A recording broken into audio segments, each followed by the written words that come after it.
Hello students, I am Anurag Rai.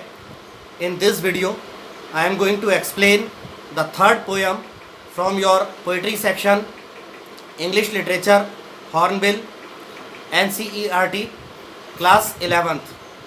The name of the poem is The Voice of the Rain, written by Walt Whitman. So, I am going to explain the whole poem from English to Hindi, and there will be line by line explanation. So the poet Walt Whitman in this poem The Voice of the Rain says, तो कवि कहता है, and who art thou, said I to the soft falling shower.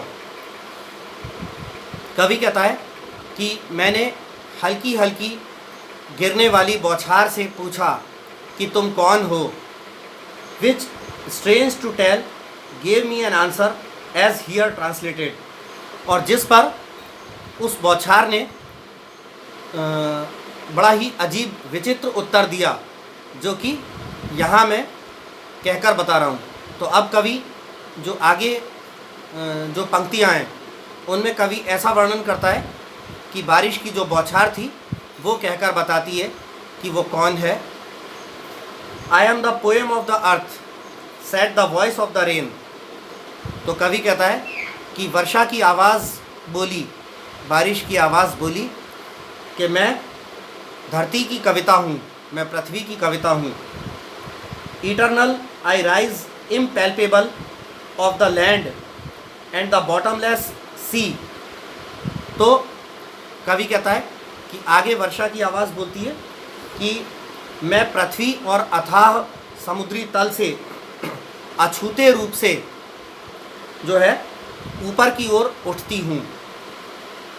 आगे अगले stanza में कवि बोलता है, upward to heaven whence vaguely formed, altogether changed and yet the same.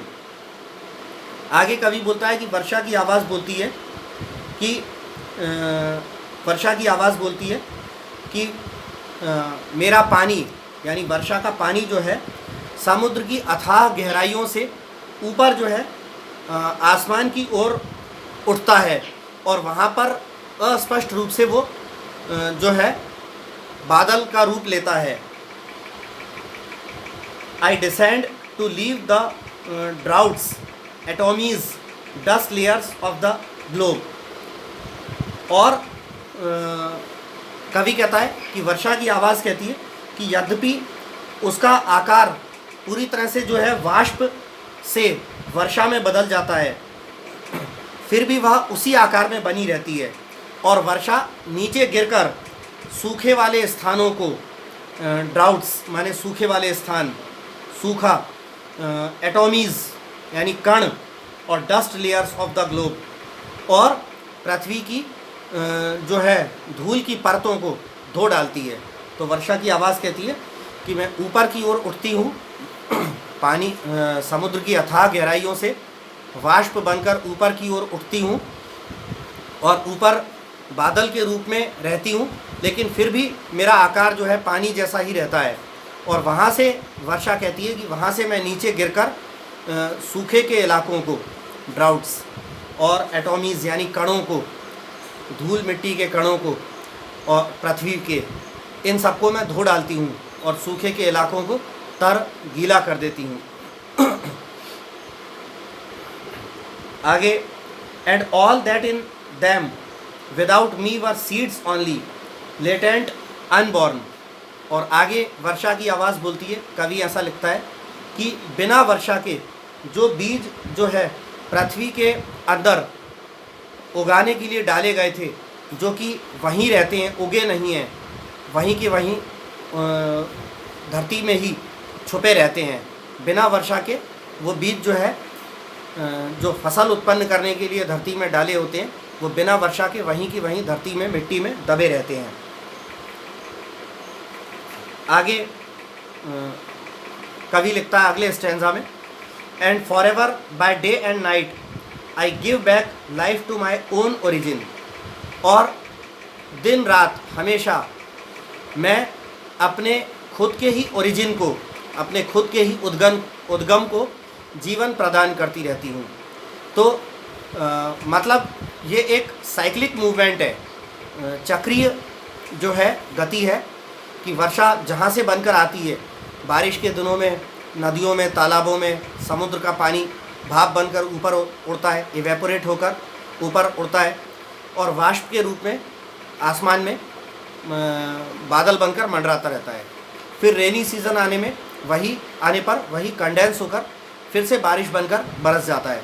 तो जहाँ से वो उत्पन्न हुआ था, जिन पानी के वाटर बॉडीज़ से वो वर्षा के बादल उत्पन्न हुए थे, वापस रेनी सीज़न में कंडेंस होकर बरस कर अपने वही वापस ओरिजिन को, अपने उद्गम स्थल को फिर से प्राण या जीवन देती है वर्षा। आगे, and make pure and beautify it, और अपने उसी उद्गम स्थल को वो वापस से शुद्ध और पवित्र कर देती है और उसे सुंदर बना देती है। For song issuing from its birth place after fulfilment wandering recked और unrecked duly with love returns. और क्या होता है कि कवि कहता है कि यह पृथ्वी से एक गाने की तरह उठती है, वर्षा जो है पृथ्वी से एक गाने की तरह उठती है, पूरा चक्कर लगाकर और प्यार की प्राप्ति के बाद ये वापस आ जाती है। इससे वर्षा को कोई फ़र्क नहीं पड़ता कि किसी ने इसके गीत को सुना या नहीं सुना, लेकिन वो वर्षा क्या करती है हमेशा कि धरती से उठती है वाष्प और बादल के रूप में और पूरी धरती का चक्कर लगाकर आसमान में मंडराती रहती है, पूरी धरती का चक्कर लगाकर फिर से वापस रेनी सीज़न में आकर बरस जाती है।